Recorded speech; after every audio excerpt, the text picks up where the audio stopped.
I'm here in Seattle, headed down to Los Angeles on an Alaska Airlines ticket.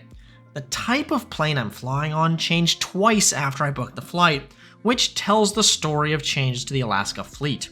I was first booked on one of the last flights of the Airbus A321, but Alaska retired those ahead of schedule. I was next to fly on one of the last Dash-8 Q400 turboprops, before those two were retired ahead of schedule. So instead, I'm flying on Horizon, Alaska's regional subsidiary, on the Embraer E175.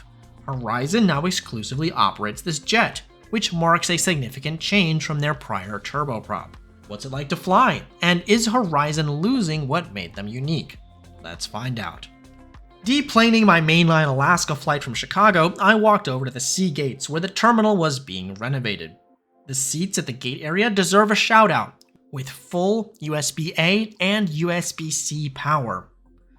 I initially noticed that the boarding time on the app didn't match the board and what was displayed at the gate. Nice one there, Alaska. But boarding time came and went, and we postponed boarding so that the next gate over could board first. Since we all just walked out to the aircraft, I guess they didn't want to cross the streams. Don't cross the streams. Why? It would be bad. Finally, it was Zone C boarding, folks with a credit card, though now you also have to pay for the trip with the credit card to get the perk. Thanks, Alaska. And we walked out to the aircraft. The ramps are mostly covered with only a small stretch uncovered, which seems fortunate given Seattle's reputation for rain. The Embraer E175 has a total of only 76 seats, 12 first class, 12 premium class, and 52 in economy. I really got Air Canada vibes here with the first class loungers in a 1-2 and economy in a 2-2. For a regional jet, the legroom was actually fairly decent. I did note that while there is power in first class, there's no power in the main cabin. Rollerboards do just barely fit in the small overhead bins. We pushed back 10 minutes late.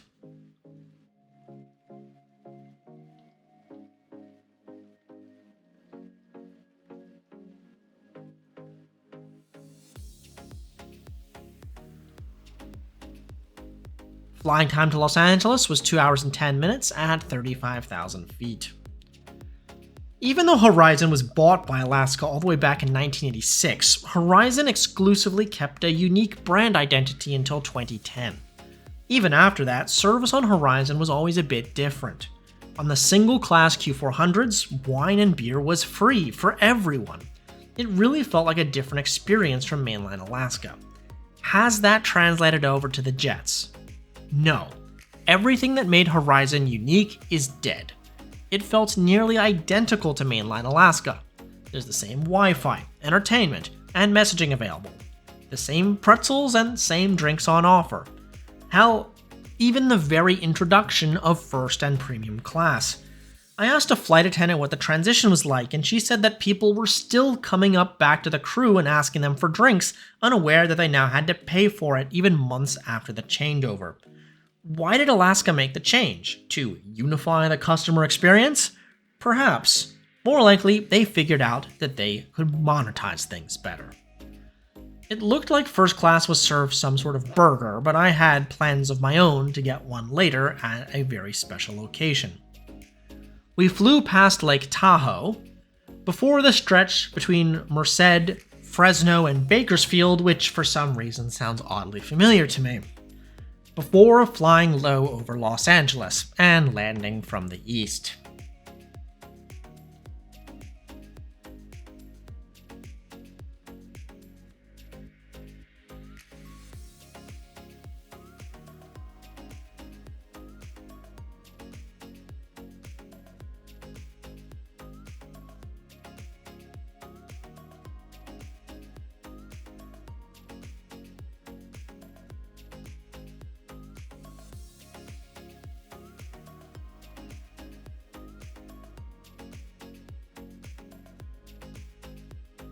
So Horizon's Embraer E175s.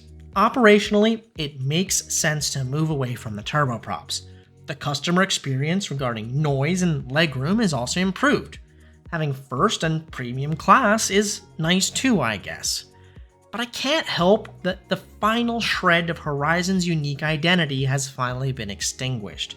Now sure, why does a regional jet even need a unique identity? Perhaps it doesn't. But it's just yet another thing that once made Alaska different from the competition that no longer exists. Now if you'll excuse me, I'm off to get that burger as promised, and join me next time for some plane spotting, sunset at the beach, and a flight to Fiji.